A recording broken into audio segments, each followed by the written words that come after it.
Então, pessoal, vamos falar sobre controle da respiração, certo? Então, assim, a gente precisa controlar a frequência respiratória mediante as necessidades do nosso organismo. Existe um local no nosso organismo, ou seja, na verdade, alguns locais que conseguem influenciar nesse processo, na frequência respiratória. Então, eu vou aqui apresentar, eu vou aqui compartilhar a aula com vocês, para a gente poder entender um pouco desse mecanismo. Só um minutinho.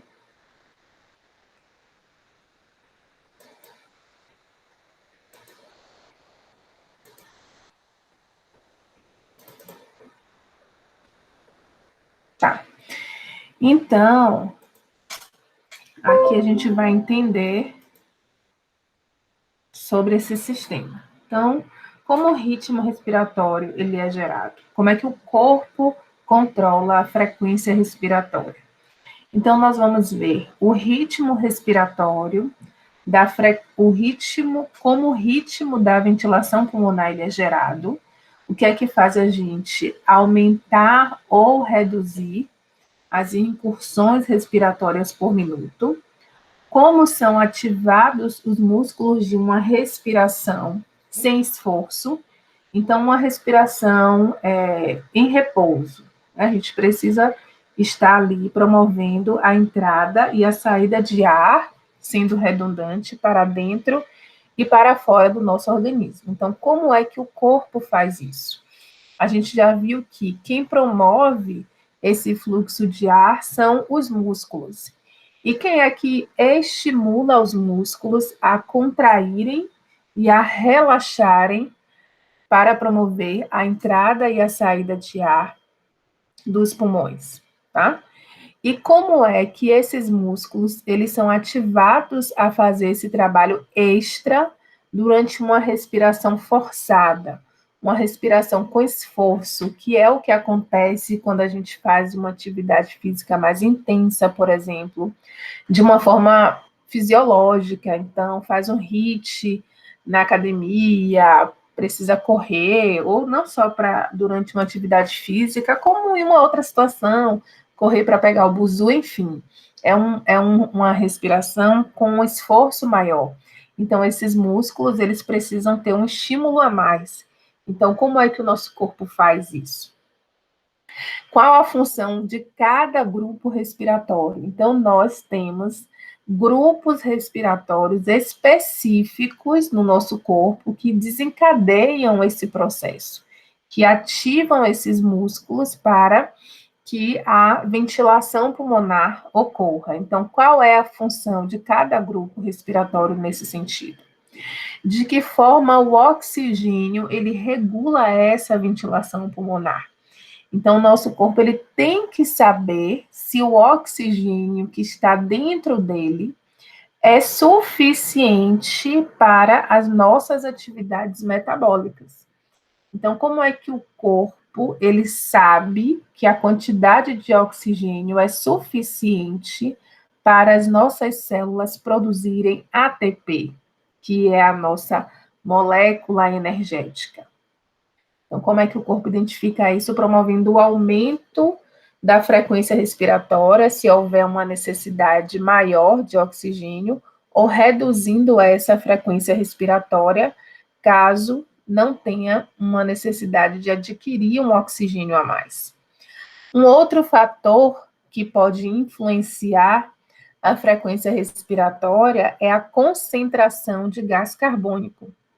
Então, através da respiração, o nosso corpo elimina o excesso de gás carbônico, porque é importante que a gente mantenha uma certa quantidade de gás carbônico, porque ele gera hidrogênio livre e isso regula o pH do nosso corpo, que é levemente alcalino. O pH do nosso corpo ele está entre 7,35 e 7,45 nos fluidos corporais, no plasma sanguíneo. Normalmente o nosso pH fisiológico, que a gente chama de fisiológico, é esse.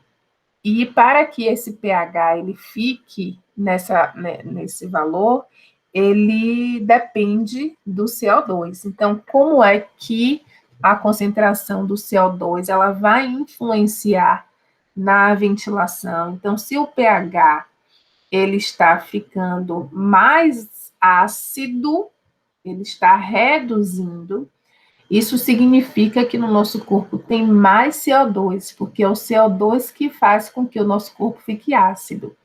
Então, a respiração, a frequência respiratória, ela tem que ser aumentada para poder eliminar esse CO2 em excesso e assim fazer com que o nosso pH ele volte a aumentar e a se tornar levemente alcalino.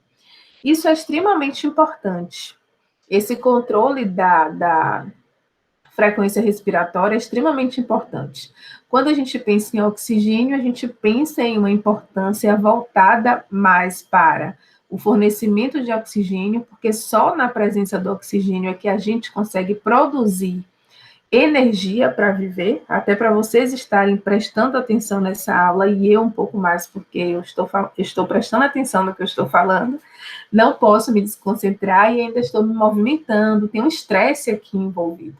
Então, eu estou consumindo uma determinada quantidade de oxigênio para produzir trabalho, através da minha respiração. Então, o oxigênio é extremamente importante. O gás carbônico também, para fazer com que as minhas enzimas funcionem. Em um pH diferente do normal, em um pH alterado, as minhas enzimas elas não conseguem funcionar. E eu não consigo viver sem atividade enzimática. Então, é por isso que as pessoas morrem quando elas estão com um ritmo respiratório alterado por um determinado período de tempo, porque ela pode não ter quantidade suficiente de oxigênio para realizar metabolismo, ou ela pode alterar o seu pH e influenciar na atividade enzimática, e as reações não vão acontecer se não tiver atividade enzimática, tá?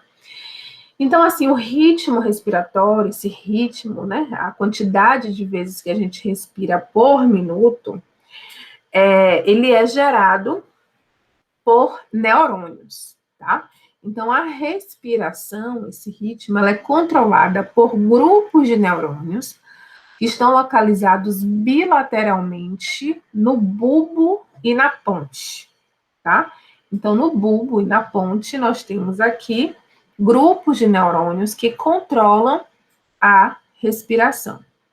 Então, nós temos os neurônios que estão localizados no grupo respiratório dorsal, nós temos os neurônios que estão localizados no grupo respiratório ventral, nós temos os neurônios que estão localizados no centro pneumotáxico, e nós temos os neurônios que estão localizados no centro apnêutico. Então, cada grupo de neurônios desse vai exercer uma função específica, certo? Agora, uma coisa que é importante vocês terem em mente é que esse sistema, ele ainda não foi completamente elucidado.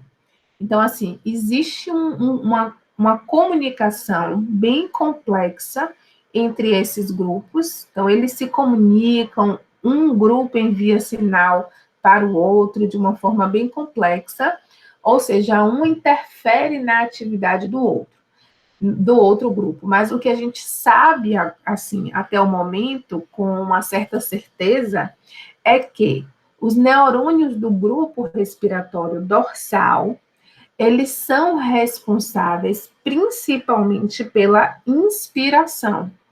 Então, vocês estão assistindo essa aula agora, e os neurônios que estão fazendo com que os seus músculos inspiratórios contraiam. Então, o diafragma, que é o principal músculo da respiração, ele vai se contrair, se projetando para baixo, aumentando o tamanho do pulmão, né? Assim como os intercostais externos, eles também se contraem durante a inspiração, Ambos aumentam o volume pulmonar, deixando um espaço maior no pulmão, favorecendo a entrada de ar durante a inspiração. Então, os neurônios do bulbo, que são responsáveis por esse movimento de contração dos músculos inspiratórios, são os neurônios que estão localizados no grupo respiratório dorsal. Então, o tempo todo eles estão ativos, fazendo com que a gente inspire, tá? Em uma respiração de repouso, em uma respiração forçada, eles estão funcionando. Esses neurônios estão enviando estímulos para os músculos inspiratórios, fazendo com que a gente inspire. Os neurônios do músculo respiratório ventral, eles são ativos principalmente durante uma respiração forçada. Então, aquele exemplo que eu falei de um esforço a mais, de uma corrida, até de um estresse, de uma ansiedade, quando você dá aquela inspiração profunda ou fica ofegante por qualquer motivo que vocês estejam estudando, se houver uma doença pulmonar, qualquer situação em que a respiração ela esteja sendo exercida com um certo esforço, quem é que vai entrar em ação? Os neurônios do grupo respiratório ventral, além dos neurônios do grupo respiratório dorsal, que estão em atividade o tempo todo. Então, qual é o grupo respiratório que é característico, que é ativado em uma respiração forçada? É o grupo respiratório ventral. Isso quer dizer que os neurônios do grupo respiratório dorsal sejam inativados? Não. Ambos estarão em exercício, em atividade, quando nós estamos em uma respiração com esforço. Sendo que os neurônios do grupo respiratório ventral, eles estão atuando tanto nos músculos inspiratórios, como também nos músculos expiratórios. E aí, aquela musculatura acessória, o escaleno, o esternocleidomastoideo, durante a inspiração, né, os serráteis, durante a expiração, também serão ativados por esse grupo, assim como o reto abdominal, os músculos abdominais em geral, que são ativados durante a expiração, também estarão sendo controlados por esse grupo de neurônios aqui, que estão localizados no grupo respiratório ventral. Isso a gente vê na aula de mecânica da ventilação, ou mecânica ventilatória, quais são os músculos que são recrutados durante os movimentos de inspiração e expiração, que a gente vê em uma outra aula. E os neurônios do centro pneumotáxico. Então, esse centro pneumotáxico é um outro centro. E esses neurônios, eles têm a função de limitar o tempo de inspiração, tá? Então, ele controla a frequência respiratória. Então, se você inspira e essa inspiração ela é interrompida, quem interrompe esse movimento inspiratório, a contração dos músculos inspiratórios, são os neurônios que estão localizados no centro pneumotáxico. Pneumotáxico, P de para, tá? Eles param a inspiração, eles cessam, eles bloqueiam o estímulo inspiratório. E se você tem uma ação mais intensa desse grupo de neurônios, você tem uma inspiração mais curta e mais frequente, tá? Então, se esses neurônios eles estão muito ativados, a respiração ela fica mais curta e mais frequente. Vocês podem fazer isso em casa e aí vocês vão entender o que eu estou falando. Então, os neurônios do centro pneumotáxico, eles limitam o tempo de inspiração, porque eles vão aí interromper a inspiração, o movimento inspiratório, tá? E os neurônios do centro apnêutico? Os neurônios do centro apnêutico, eles fazem um trabalho contrário ao dos neurônios do centro pneumotáxico. O que é que eles fazem, né? Então, os neurônios do centro apnêutico, eles retardam o desligamento do sinal inspiratório em rampa. Então, você inspira em um tempo maior quando esses neurônios eles estão ativos. Então, eles retardam o desligamento da rampa. E como vocês sabem, como eu falo sempre nas minhas aulas, é que o corpo ele sempre funciona em equilíbrio, né? Então, aí deve haver um equilíbrio entre o estímulo entre a atividade dos neurônios do centro pneumotáxico com os neurônios do centro apnêutico para ter aí um equilíbrio do movimento inspiratório, dos sinais inspiratórios, tá? Então, aqui, ó, nós temos os grupos, né, respiratórios aqui.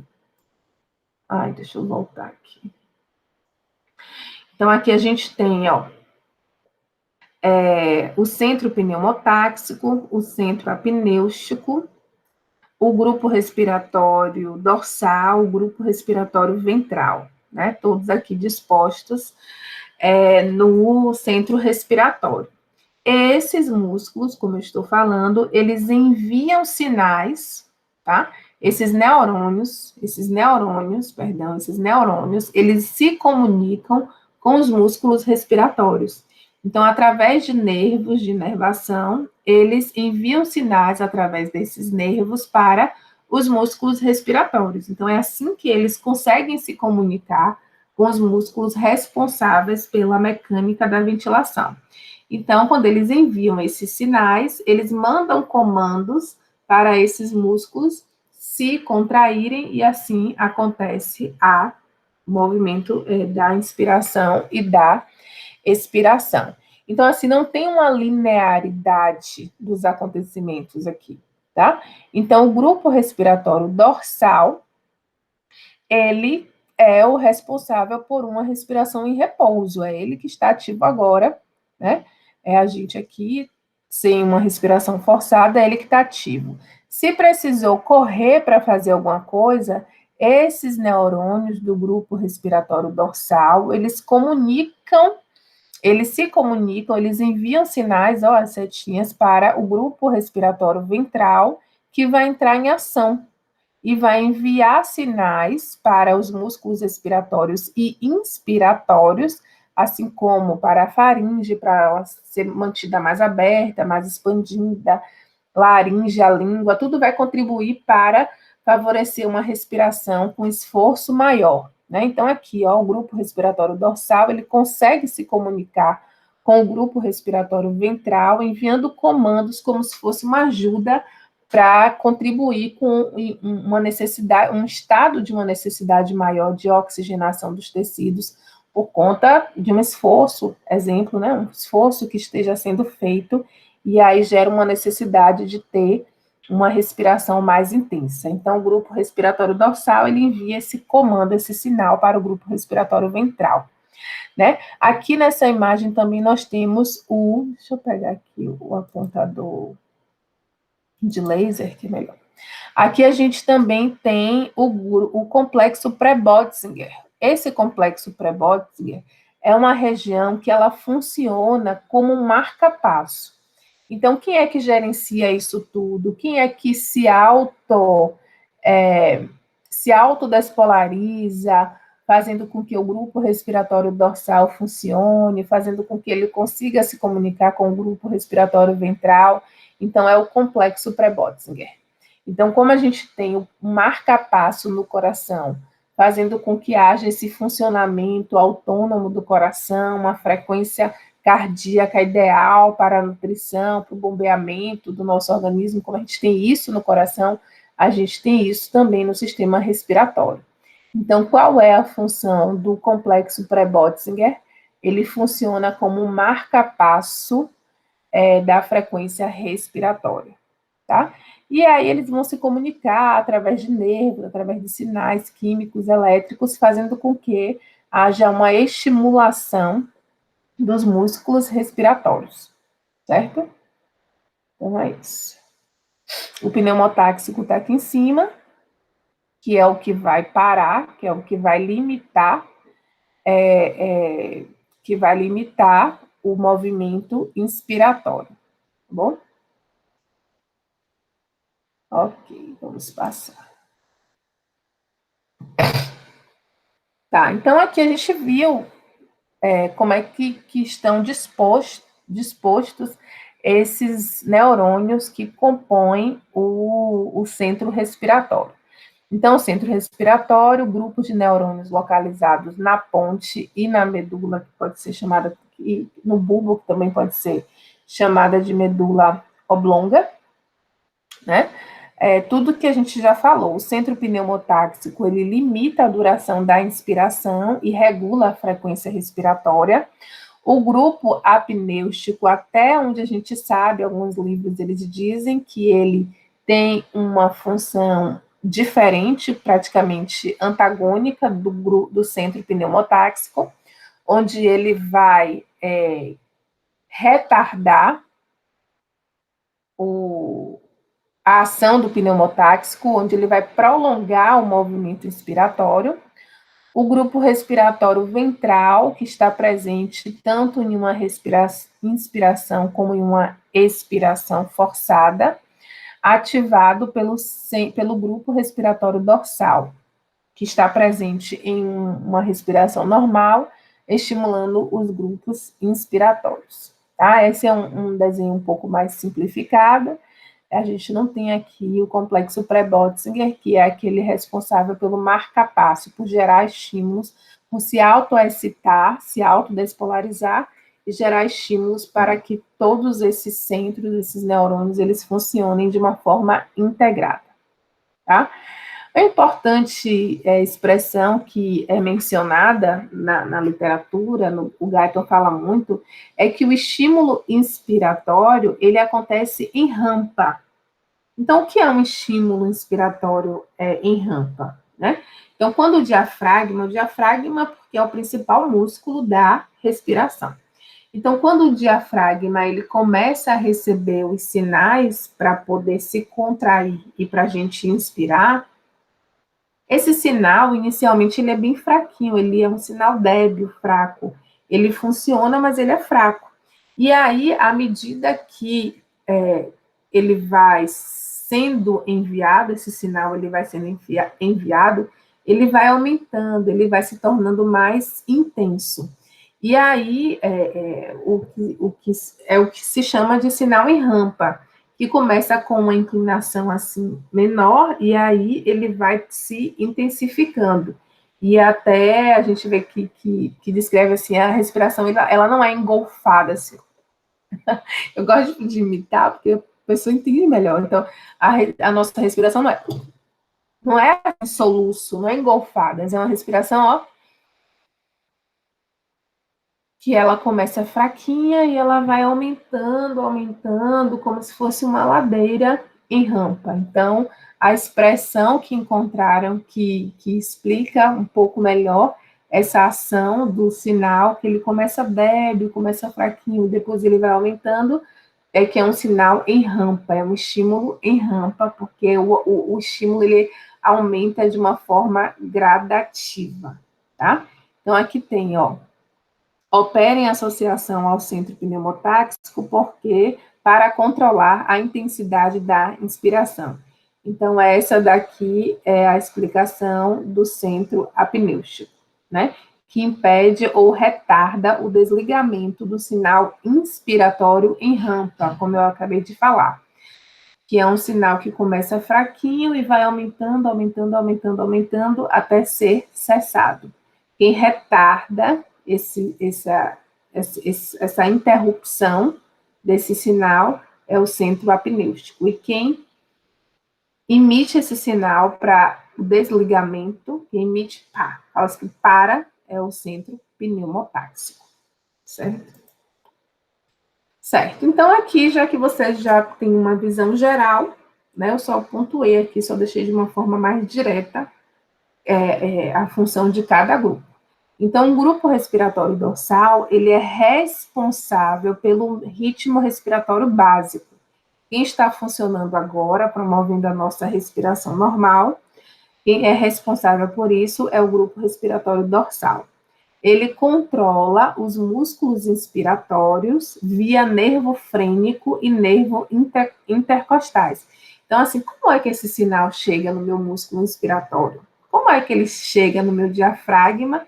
E como é que ele chega nos meus intercostais externos, que são os músculos inspiratórios?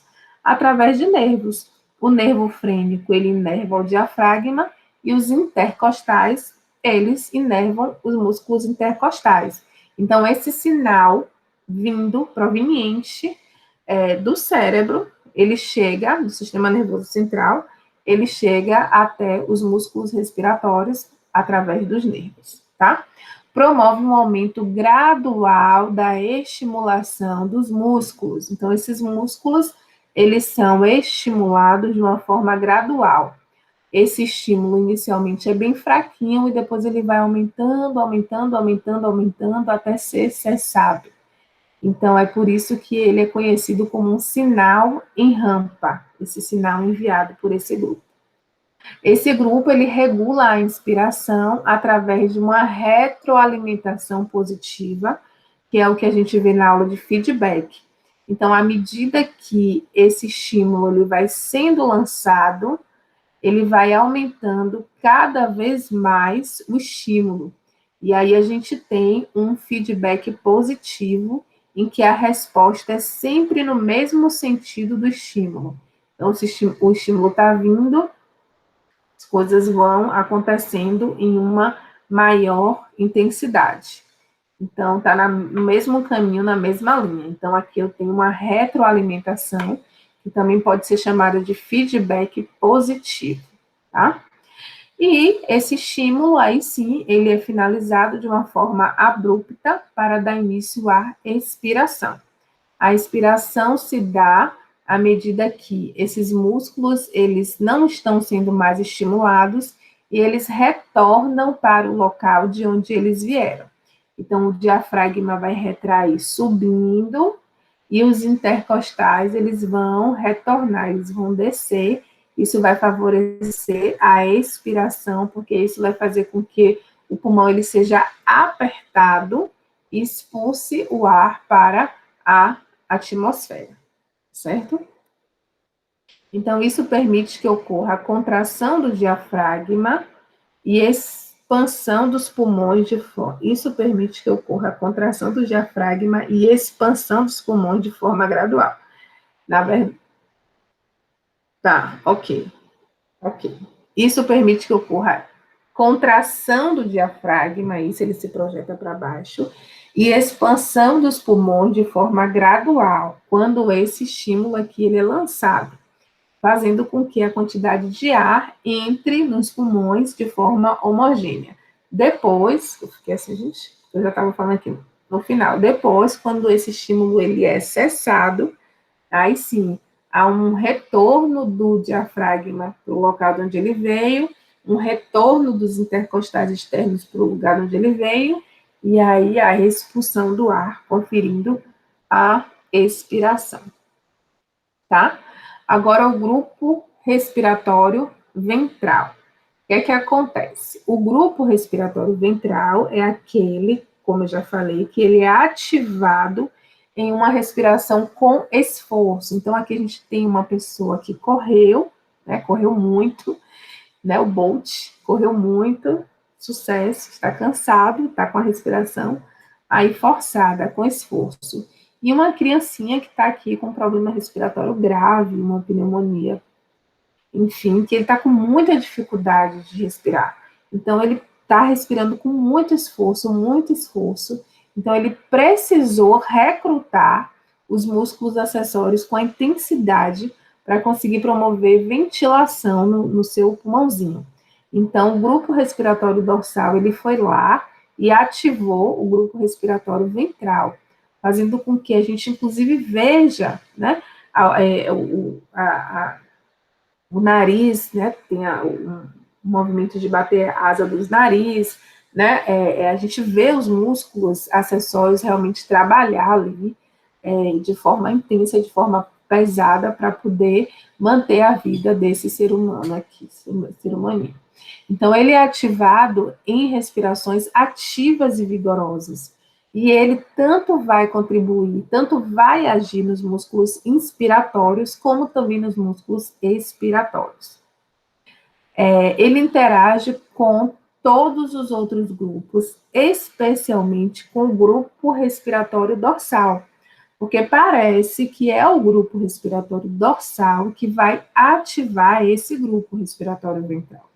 Então, ele interage com todos os grupos, com todos os outros, o pneumotáxico, apnêutico, o complexo pré-Botzinger, mas especialmente com o grupo respiratório dorsal, porque é desse grupo que vem o sinal, ó, trabalha aí, porque só eu não estou dando conta, não. Estimula os músculos intercostais internos, externos, acessórios, ele vai recrutar toda a musculatura que ele pode para poder promover, para poder resolver essa condição, onde é necessário ter uma ventilação melhor, né? Ele também mantém a faringe e a laringe aberta, reduzindo a resistência das vias aéreas, facilitando essa troca, certo? Essa ventilação, para que ocorra a troca. Então, ele potencializa os sinais respiratórios, auxiliando o centro respiratório dorsal, quando são necessários níveis mais elevados de ventilação pulmonar. O centro pneumotáxico para, cessa, limita o movimento inspiratório, tá? Então, ele regula o ponto de desligamento em rampa do sinal inspiratório, a fim de controlar a fase de expansão do pulmão. Ele evita que haja, inclusive, uma lesão nesse pulmão, porque ele limita a contração, a expansão desse tecido. Então, por isso que também associado a esse grupo, nós temos aí o reflexo de insuflação, chamado de Hering-Breuer, que são sinais sensoriais neurais pulmonares que protegem o pulmão contra lesões mecânicas através de receptores de estiramento localizados nos brônquios e bronquíolos. Então, o que é que isso significa? O nosso corpo ele tem vários tipos de sensores, tá?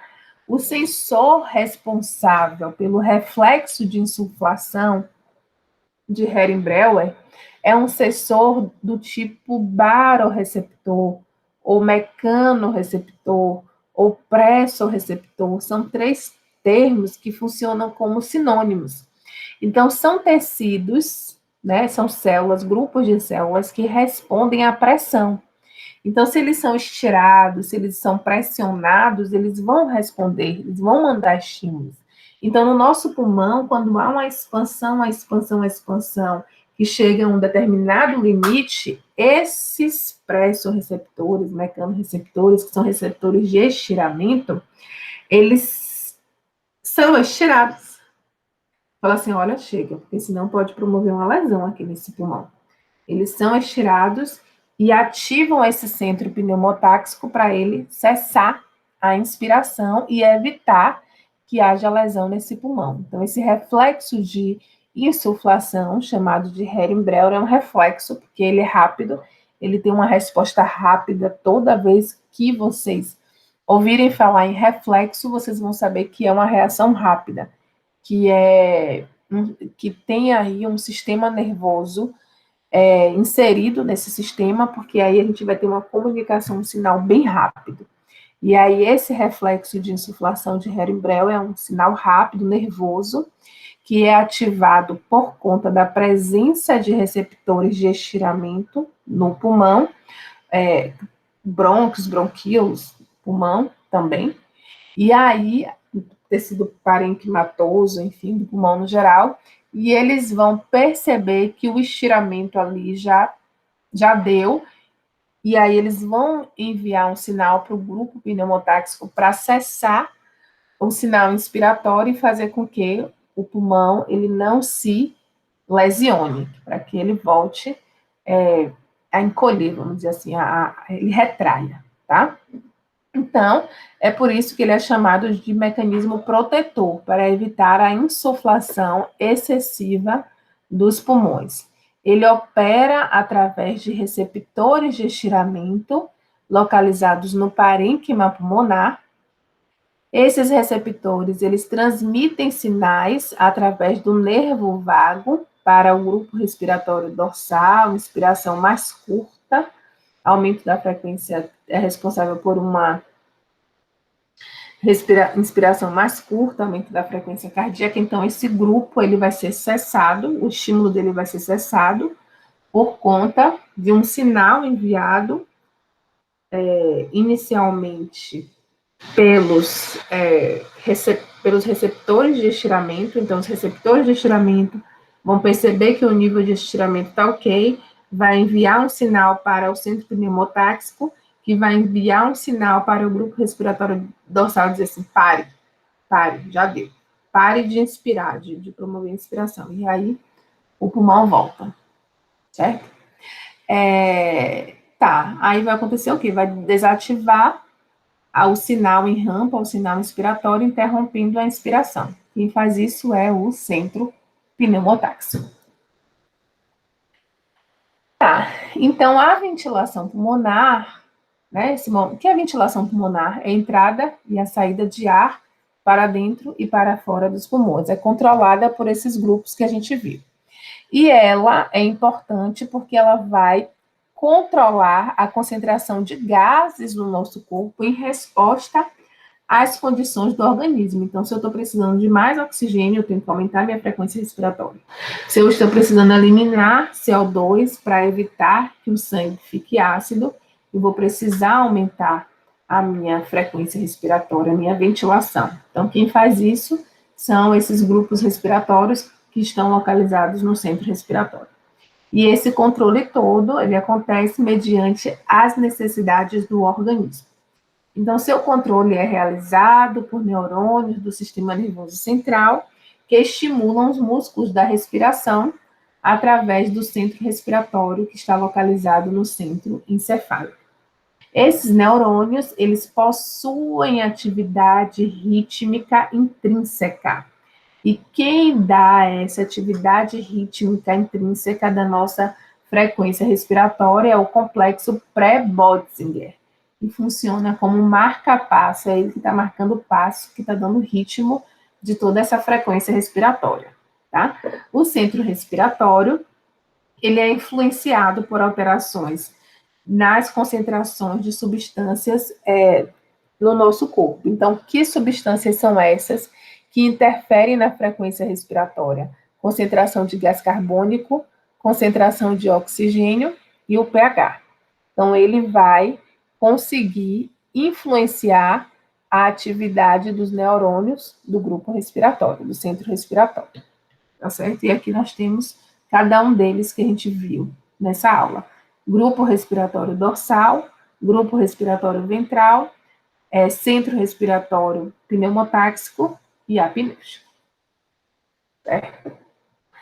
Sendo que, aí a gente vai ver aqui a questão da regulação desses centros de acordo com os gases. Então, o nosso corpo tem o sangue que circula por todo o corpo, e nesse sangue tem oxigênio e tem gás carbônico. Até aí a gente já viu, a gente já sabe, a gente está cansado de saber.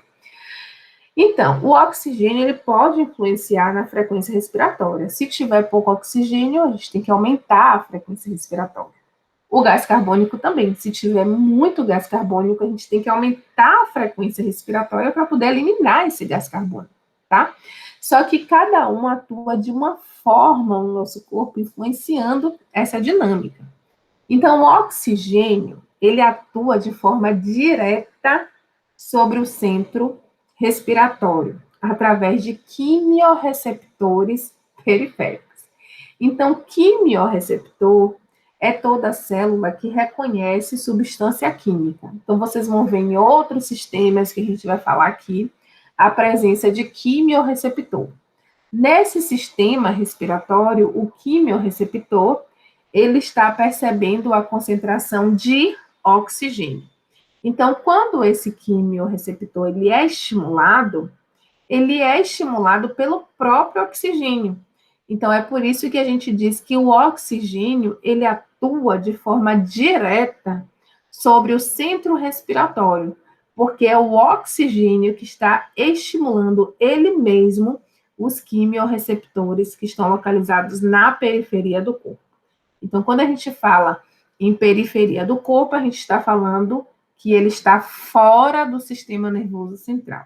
Então, onde é que estão localizados esses quimiorreceptores que são estimulados por oxigênio? Eles estão localizados no arco da aorta e no seio carotídeo. Então, assim que o sangue sai do coração, então qual é o trajeto do sangue pelo nosso corpo? Chegou até o coração pelo átrio direito, foi para o ventrículo direito, foi para o pulmão, não é isso? No pulmão aconteceu o quê? A hematose, a troca gasosa. Depois ele voltou para o coração, através do átrio esquerdo, foi para o ventrículo esquerdo, saiu do coração pela aorta. Quando ele sai do coração, a aorta tem lá células chamadas de quimiorreceptores que vão saber com que quantidade de oxigênio aquele sangue saiu do coração. Ele tem que estar cheio de oxigênio. Ele acabou de sofrer hematose. Ele acabou de receber oxigênio do pulmão. Então, ele tem que estar cheio de oxigênio. Então, se esse sangue ele sai do coração com pouco oxigênio, os quimiorreceptores periféricos que estão lá na aorta já, ó, e no seio carotídeo, ali na bifurcação, falam, tem pouco oxigênio aqui. Tem pouco oxigênio, então eu vou enviar um sinal lá para o centro respiratório para aumentar essa frequência respiratória, porque eu senti aqui que houve uma redução do oxigênio. Então, se houver redução do oxigênio nesses quimiorreceptores, se houver aumento do gás carbônico, e se houver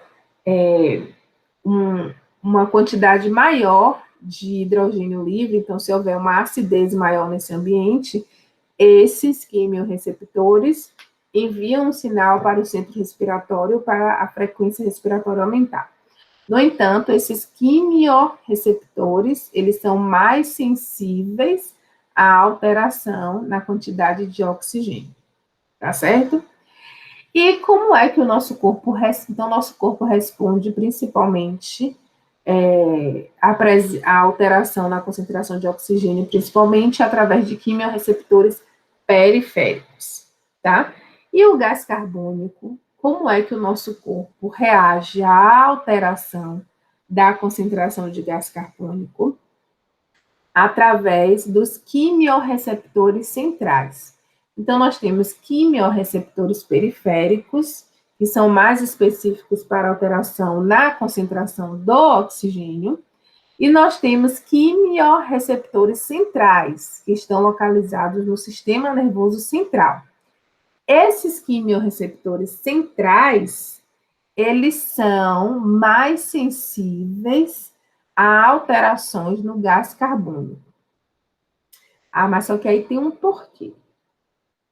Porque o estímulo dos quimiorreceptores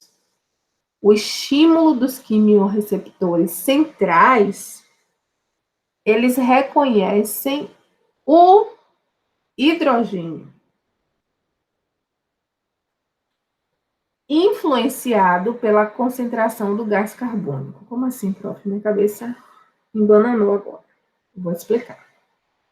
Aumentou a concentração do gás carbônico no corpo, esse gás carbônico, ele atravessa facilmente a barreira hematoencefálica. E lá dentro da barreira, da porção interna da barreira, esse CO2, lá dentro já, ele vai se associar com água, lá dentro já vai formar ácido carbônico, que vai gerar hidrogênio livre e bicarbonato. E esse hidrogênio lá dentro da barreira que vai estimular essa área quimiossensível. Mas vocês concordam que para esse hidrogênio ser formado dentro da barreira, o CO2 precisou atravessar essa barreira? O CO2 precisou atravessar a barreira para. Só depois que ele chegou lá dentro que ele gerou o H+, que ativou essa área quimiossensível. Então, esse H, esse hidrogênio, ele é dependente do aumento das concentrações de CO2. Então, quem atravessa, eu acho que eu estou falando um pouco rápido. Então, quem atravessa a barreira com facilidade é o CO2. E lá dentro da barreira, ele forma hidrogênio. Então, é por isso que quem estimula os quimiorreceptores centrais não é o CO2, é o hidrogênio. O hidrogênio, ele tem uma dificuldade de atravessar a barreira. Então, se administra hidrogênio no corpo, ele pode até uma hora atravessar essa barreira, mas é mais difícil. Agora, se injetar no corpo CO2, meu bem, aí é rapidex. Ele vai facilmente atravessar a barreira hematoencefálica e lá dentro ele vai gerar H+. Então, é por isso que essa ativação é de forma indireta, porque quem ativa os quimiorreceptores centrais é o hidrogênio, mas isso é dependente de uma concentração aumentada de CO2. Então, é isso que acontece. O oxigênio, ele atua regulando a frequência respiratória de forma direta, porque é ele mesmo que ativa os quimiorreceptores periféricos, enquanto o dióxido de carbono, ele regula a frequência respiratória de forma indireta, porque, embora ele seja necessário para que esse estímulo ele seja desencadeado, quem estimula é o hidrogênio. Tá certo? Eu acho que esse é o último slide. Aqui tem várias referências.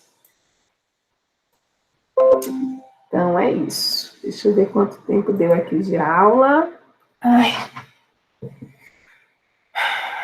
Então, é isso, galera. Vou disponibilizar aqui e até a próxima. Antes tem que parar a gravação.